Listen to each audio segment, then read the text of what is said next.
Hey, what's up? It's Dominic D'Angelo of Rumor, Innuendo, and I'm of Studio1Sports.com. Go to Studio1Sports.com, hit like, subscribe, get the word out about the channel, and happy to be here with all of you today. Robert should be showing up, but we'll see. You never know. He could be on assignment. He is a lawman. That is right. So, speaking of, there he is, Mr. Robert Karpus. Robert, how are you? I'm doing well, Dom. How are you? Doing great, my friend. Happy Wednesday to you. Happy belated birthday to you. Oh, why, thank you, sir. Thank you. Good to see you. We have Triple E with the super chat. He says, "What's up? So excited! Sound effects, scary movie. Bucket does the thing. What's up?" Oh, yeah, that's right. That's from Scary Movie. Did they do that in Scary Movie? Right? What's up? They did that. They do the "was up" in Scary Movie. Yes, That's what I thought. That is what I thought. Well, I mean, he did give the super chat. Robert, you've really got your finger on the pulse of culture from 25 years ago. Take my strong hand. That's probably my favorite part. Of course it is. I'm so excited, and I just can't hide it. I'm so excited, and I just can't hide. All right. I also love that the Knicks are playing tonight. You wearing your Pirates hat. I've worn the Knicks hat like the past several days in a row. Today, people need to know what bandwagon you're on. I don't think anyone's going to accuse you of being a Pirates bandwagon fan. I was going to say, who jumps on the Pirates? Why is there more music playing? Uh-oh. Oh, that was I accidentally hit AC/DC on here. We have AC/DC apparently. Balls Mahoney's music. You and Vince. Vince loves some AC/DC. How much? He would just blare that all the time? On the plane, yes, that would get blared quite loudly. Oh, my goodness. Well, let's blare out some more people chatting in here. We got Wanda Breeze saying hello, RNI, and happy belated birthday to Dom. Hope there's some way to keep up the excitement. Oh, there was. Dude, it already happened, Wanda Breeze. Let's not invite unless there's another chaos. Super chat. The Wrestling Hold It says good after morning all. Thank you, Jeff Hanger, by the way, for birthday wishes. Lou in the house 4237. Wrestling Hold It also adds big balls. Yes, indeed. Blue Chew plug coming up soon. Dre Owen says hello, RNI. Will MJF versus Roosh be better than Cody versus Gunther? I think it's got a shot, right, Robert? Anything can be better than that match, so sure. And then Wrestling Hold It says, Dom, is the Pirates hat in reference to the back rooms? I don't get it. What does that mean? You haven't seen Backrooms? No, I was calling it Back Walls yesterday. I completely could not think of the name of the movie. Again, I did see Mortal Kombat 2 yesterday. Wait, you voluntarily saw Mortal Kombat 2? Yes. Mm-hmm. That's how I celebrate my birthday. So there were plenty of films that you could have gone to go see. Mm-hmm. I just want to make sure that I've clarified this. Yes. You could have gone to see Obsession, which people are going nuts over. Mm-hmm. You could have gone to see Backrooms, which is the other cultural phenomenon. Mm-hmm. You could have gone to see Mandalorian and Grogu. Yes. Big Disney property. You voluntarily went in week 6 of it being out to go see Mortal Kombat 2. Right. I enjoyed it. It was great, Robert. That doesn't shock me in the slightest. Pro wrestling could learn a lot from the Mortal Kombat movies, especially WWE right now. Look, I'm disappointed that they didn't cast Miz. No, I'm not. Miz would have been horrible as Johnny Cage. I could not have bought into it. I like Carl Urban. I could picture him being a smug movie star who pretends to fight. Yeah, but it just wouldn't fit. It wouldn't have fit the bill. He wouldn't have done. It was strange that they released a Mortal Kombat the year that they're releasing Street Fighter. And I tell you what, the Street Fighter trailer played before Mortal Kombat, and the trailer looks pretty good, Robert. The full trailer. But it's kind of two halves of the same thing. It's very odd. You wouldn't release a Sonic the Hedgehog movie a month after a Mario Brothers movie. You're just going to wind up drawing unfair comparison. What? Mario. It's Mario. Mario Lemieux. Yeah. Mario Lemieux. Hockey great Mario Lemieux. Isn't that what the film's about? Yeah. Him and Jaromir Jagr jump through pipes. A couple plumbers here. Italian plumbers. I don't know what to tell you. We're not in Italy, unlike Raw was on Monday. And where is AEW Dynamite tonight? That's a great question. Look, my typical rundown for this was not available, so I had to dig deep and try to figure out what is going on Dynamite exactly. I don't know where it's from today anymore. To be honest. This is starting off solid. Sorry, I missed yesterday's show. Was stuck in Hey, an important meeting where I didn't get to talk about the exciting stuff of Raw in Italy. And instead, we get give me your thoughts on Raw real quick. What did you think about that? The matches were infinitely better than I thought with Clash in Italy, Yave. I Sure, thought that, yeah. you know what? I feel like they stepped up to give you a really fun overall show. The Jacob Fatu stuff makes absolutely no sense. It No, makes even less sense now where he just falls in line. On top of which, any character development we had with Jey Uso over the last 3 years seems to have completely evaporated. He's become a totally different character, yes. which I find absolutely hilarious. And I had predicted with Scott Chapman on the Working Stiff Patreon, the darkest timeline would be LA Knight continuing to take offense to all this. And there it was. It's going, man. They're in full motion, I think, with that. Yeah, I mean the way the Bloodline are positioned right now, they're just arrogant heels. It's an arrogant heel faction, but they're positioned as baby faces. And who are they I going? don't know if they're positioned as baby faces. They're positioned as a retread of the Bloodline. Oh, 100% they are. But I think this time they're like, hey, let's have fun with all these guys because people like them. But they have this arrogant attitude about it, especially Roman Reigns still. He's still got an ego. And it's just like, all right, well, where are we going with this? What is next? This is what we saw 2 years ago, and this is long in the tooth. I want this over with. Oh, you're muted, Robert. Very rarely in professional wrestling do they stick the landing on a story. And I feel like there were 2 stories that WWE stuck the landing on. The end of the Bloodline. This notion that Roman Reigns in 2020, when he came back, it's crazy for people to think about now.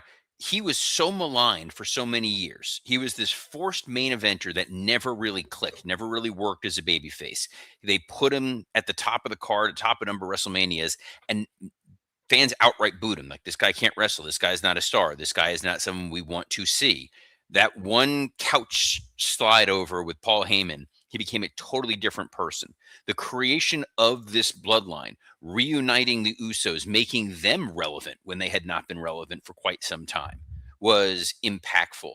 Introducing Sami Zayn's sycophant version and the tension that built up with Jey Uso and Jimmy Uso was absolutely remarkable. The introduction of Solo Sikoa, the people that Roman would wrestle being elevated, his feuding with a Drew McIntyre, and the way that wound up helping them, and then ultimately ushering in that Cody storyline and that inevitable payoff in the Avengers Endgame finale that we got, where everybody comes out and attacks everybody, and everybody was left better off because of it. And then the Bloodline story was done. Solo goes and creates his little group of MFT guys. Jey Uso becomes a main eventer. Jimmy Uso knocks up his wife. Roman's on vacation. Like, everything worked out. The other perfect end beat story was how they retired Brock Lesnar. Yep.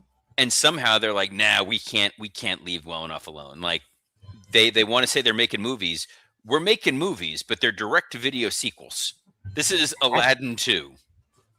This is like Marvel not knowing what they're doing and just churning out formulaic kind of movies that people tune into, like Ant-Man and Wasp 2 or whatever it was.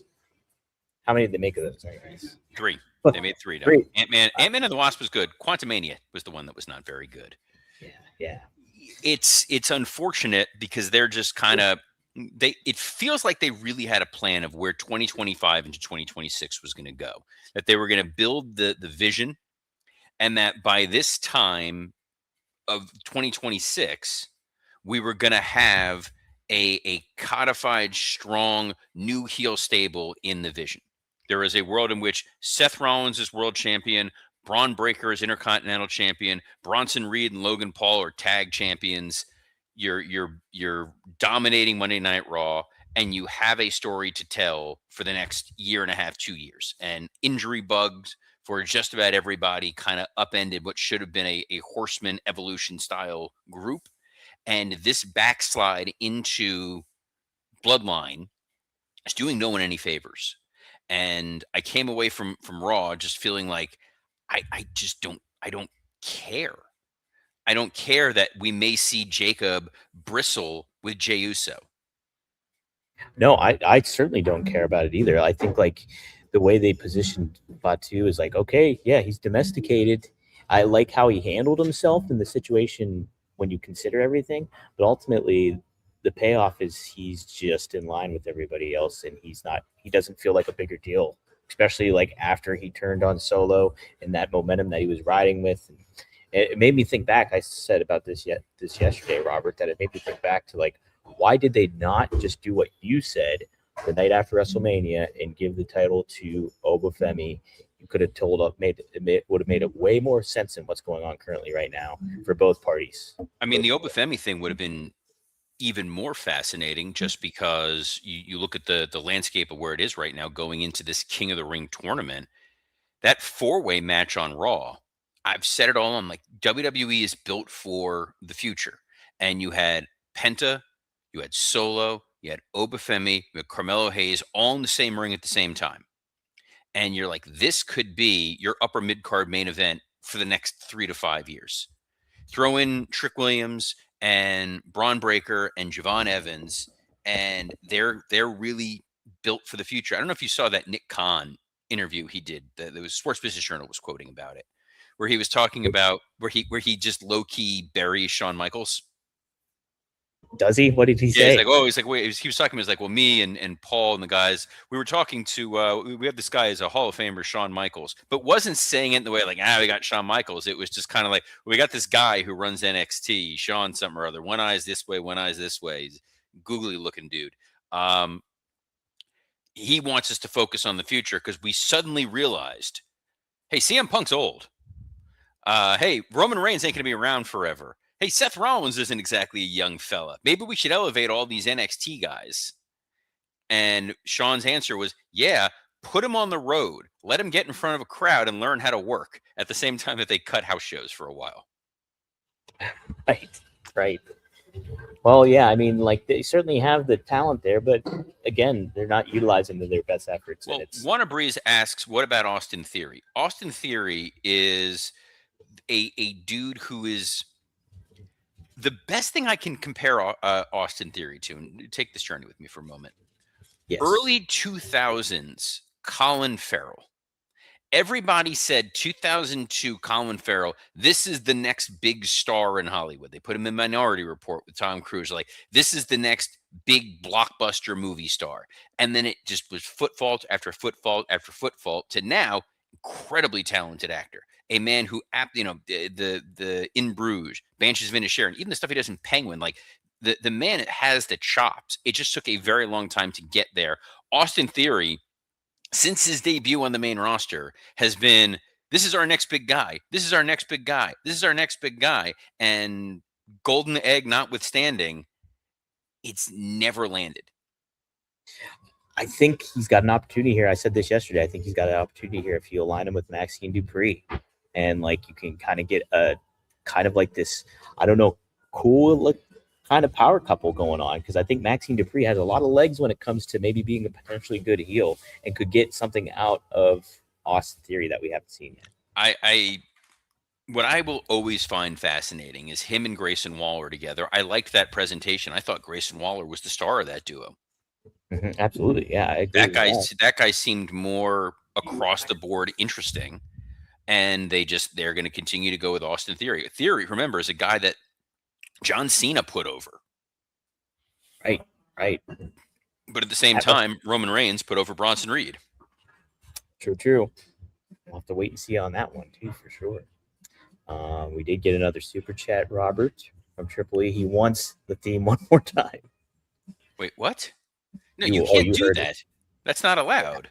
It's allowed. So excited, and I just can't hide it. There we go. It's from Richmond, Virginia tonight, Robert, by the way. Dynamite. That song is from Richmond, Virginia. Yes, the Pointer Sisters, hailing from Richmond, Virginia. Well, Wrestling Old Heads, at this point, Waller might need a mask to get momentum. One of the things that they do is they just take a guy and randomly just switch him from one brand to another with zero explanation whatsoever. But I can't think of Yeah. anybody else they've done that to, Dom. Oh, no, maybe. Well, there's another Irish guy. You were just talking about Colin Farrell. What about Finn Balor? I think he got traded to SmackDown, Robert. Apparently. Mm-hmm. Dave Meltzer has some added insight. According to Meltzer, he said, I never heard anything about a draft. The idea is they just want to get him away from Dominic Mysterio and JD. He beat JD, and if he stays on Raw, how does he not work with those guys? So that they just figured they're done with that. They're done with Finn Balor doing that, and they wanted to get him a fresh start. I guess if you're doing away with the draft, I'm totally fine with them just not giving an explanation and he's just traded. But what did they trade him for? I'm curious to see who they move over to Raw from SmackDown. I mean, they're just kind of shifting folks one side to the other. Finn on SmackDown is interesting just because you're like, okay, well, who is he ultimately going to work with? You can't really put him in there with Trick Williams per se. Maybe I don't know if R-Truth is genuinely hurt or R-Truth is just storyline hurt. If the idea is that Finn's going to step in there and work with Priest and with Rhea and kind of reignite the Judgment Day a little bit. The other guy that I'm curious is, well, we're turning Sami Zayn heel. He needs someone to wrestle. Give me Sami Zayn, Finn Balor over and over again. That's totally fine. That's what I was thinking too. Was Sammy and him would be great. If you have a heel Sammy and a babyface Finn, I'd be totally for that kind of feud. Devin Dowling, who never meant a hot take he didn't want to extinguish, said Finn and Danhausen versus Kip Wilson and The Miz. Yes, no, I'm not for that really. I think you got to get Finn in the right lane, and putting him with Danhausen as like side comedy act is not the way to do it. I mean, Finn's a talented guy, but again, I think he's also sort of a victim of what I'm seeing is this invisible hand of Roman Reigns. Who, Obafemi, you go deal with Brock for a while. You don't need to worry about coming after the world title. I'm going to work with my guys. There was no upward path for Finn Balor. He wins at Mania. He wins his feud with Judgment Day, and then there's nowhere else for him to go. So I guess switching him to SmackDown, sometimes you fresh paint a coat. And he'll find a spot, or SmackDown is just like the wayward home of former world champions, and him and Damian Priest can just kind of chill with Sheamus. What do you think with Trey Owens saying Finn versus Cody? I think Finn would be the babyface in that, from a fan perspective. I mean, it's a babyface match. I don't think you can suddenly turn Finn Balor heel again, especially when you realize Drew will be back, Orton will be back, Gunther is there. Finn's going to be cannon fodder. And thankfully for Finn, he's not in canon on camera, a Cody Rhodes friend, or else he'd be Matt Cardona part 2. Oh, boy. Yes. Oh, boy. Wrestling Old Head suggests Finn and Ilya Dragunov, the Demon Dragons. I do love that. That is a tremendous name. Demon Dragons. Trey Owens says, turn Cody into Homelander. We're already there, dude. We're there. Did you not watch that promo on SmackDown last week? He is Homelander. We care about the merchandising. We care about the numbers. We care about faces on posters, as opposed to our friends in All Elite Wrestling who care about the wrestling. The wrestling, indeed. That was your segue, Dom. That was your subtle. That was your subtle segue. Yes, MJF. He's defending that AEW World Championship tonight against Roosh. You know what happens when you mess with the bull? You know what you get? The horns? You get a meaningless world title opportunity on a random June show in Richmond, Virginia. Yes, Robert. I was actually really intrigued by Roosh winning, but the fact that they're doing it right the week after is what's frustrating about AEW. In what world do you think Roosh is winning? There isn't. There's no way. Roosh is such a barely there character. They started putting him on TV over the last few weeks, and he's been MIA for the better part of a year. That you almost forgot, like, oh yeah, Roosh is there. Is Roosh still in his stable? Is Uh, Dobles de Jamón y Queso still a thing? Somebody's queso. They, yeah, I'm not sure. I'm not sure. But Roos was like the latest in those guys who just grab a microphone and just yell, "I want a title shot," which was the Darby thing, not the MJF thing. So I don't even know why Roos is necessarily getting this opportunity. Dre Owens asked the important question, which is, where is the Beast Mortos? Perhaps he is preparing for the bar. I thought perhaps he was with you as you both were preparing for law, laying down the law with people. Maybe he's hanging out with Mercedes Moné. Remember Mercedes Moné? She used to wrestle in AEW. No, I'm not familiar with that. The only reason I remember Mercedes Moné at all was to prepare for Mandalorian and Grogu, which I still haven't gone and seen yet in theaters. We probably will at some point. We went back to go rewatch the show with our daughter, and I was like, "Oh my god, I forgot that Mercedes Moné was in Mandalorian." And then I went, "Oh, I forgot Mercedes Moné is still wrestling." It's still in wrestling. I like that Bill Burr is in the Mandalorian. He isn't. He is randomly in there. Mm-hmm. Big fan of Bill Burr. It's great that even in space, people still have a Boston accent. How's that work, huh? Hey, Jawa. Can you do the Blue Chew read in Bill in a Boston accent? I absolutely cannot. Why don't you give some matches to us first of what's on Dynamite, Okay. and then we'll get there. I need a proper segue in because it ain't going to be Bill Burr. I Yes, don't need to make okay. enemies of someone who my friends need for livelihoods. That's okay. Well, And they all, TNT I champion- did see. Look, you and I both saw Bill Burr we did. Oh yes, I when he love was in Glengarry Glen Ross. it. Yeah, absolutely. He was great as Moss. Great fit for He was Moss. tremendous, and he's in the new Facebook, the new social network sequel, Social Reckoning. Is he really? Wow. Yeah, he's one of the stars in that, and I will obviously be there opening day as the world's biggest Sorkin mark. Should be good. Should be good. Hey, will this be good? TNT champion Kevin Knight. He turned on Speedball last week, so now they get to punch each other in the face during a singles match tonight for the title. Too soon, Robert, or just the right timing? I mean, what a great build to give this to tonight's pay-per-view, right? I think so. Yes, I think Then this is perfect. good. This is tremendous. It's obviously this storyline feud is to elevate Kevin Knight further, to make him a more nefarious heel. So I have a feeling something terrible is going to happen to Speedball. The only thing worse would be to make Speedball have to cut a promo. Oh yeah, I like his jacket. I don't like what you did there, Mr. Kevin Knight. That was Hey, that was me.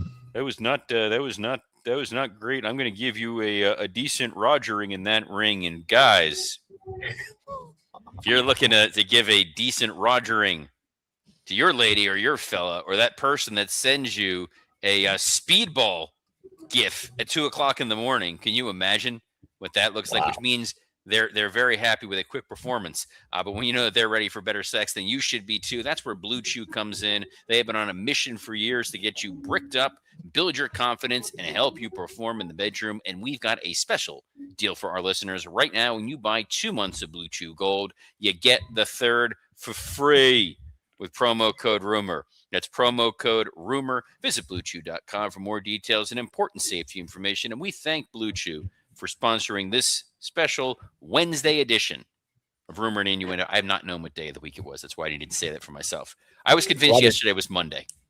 Do you mean you indicating you're going to send me a Speedball Mike Bailey gift night to indicate for Blue Chew? No. There is no universe in which I will ever send you a Speedball Mike Bailey gif. You never know. Dom, what else is there on this show? Let's take a look. This is really tough to read through because it's not what I'm used to reading for the recap. AEW World Tag Team Champions Adam Copeland had tried to celebrate their big win, 5-second pose last week, brutally ambushed by the Dogs. What do you expect for a follow-up with that there, Robert? I have no idea what you just said. The Dogs attacked Christian and Edge. So what do you think? What's going to happen with that? I don't care. I don't either. You know what? If the Dogs had been built up properly and they were this like ragtag young group of, hooligans and vagrants and degenerates and Marcus D'Angelos, and they're running around out there, and you're like, these guys they are a problem. They are If they were booked the way Fatal Influence was booked on SmackDown, hey, I'm all in. Ooh, these young guys do not care about the rules, and they're coming right at Cope and Christian. Maybe they're going to just murder ball the old guys. Instead, they interrupted the 5-second post, which was the only thing I was excited about for last week on Dynamite, and they took that from me. They took that little bit of nostalgia, and I'm not happy about it. Hey, we do got a good semifinal tournament match. It's Will Ospreay going up against Mark Davis, the AEW National Champion. Robert, two Australians, not Australians. Wait, Mark Davis is Australian. Will Ospreay's British. They were both in the embassy or whatever. They were part of the they were part of the United Empire. Yeah, good job. Good job. Yes, that'll be a fun match. That'll be physical, hard hitting, and it'll get to further the Don Callis family feud with the Death Riders. Oh yes, because I love that the Four Horsemen are feuding with the Dungeon of Doom. Hey, isn't that great? That was one of the best stupid feuds in WCW history, where you'd just be watching a WCW Saturday night, and they're like, "Good news, it's Arn Anderson versus the Barbarian." I'm intrigued. Let's get some gang wars going on, huh? Hey, we do have an Owen Hart Women's Tournament quarterfinal match. That's Alex Windsor. She is the wife. Is she married to Will Ospreay, or is she just a fiance? How about she stands on her own 2 feet and she's a fighter, Dom?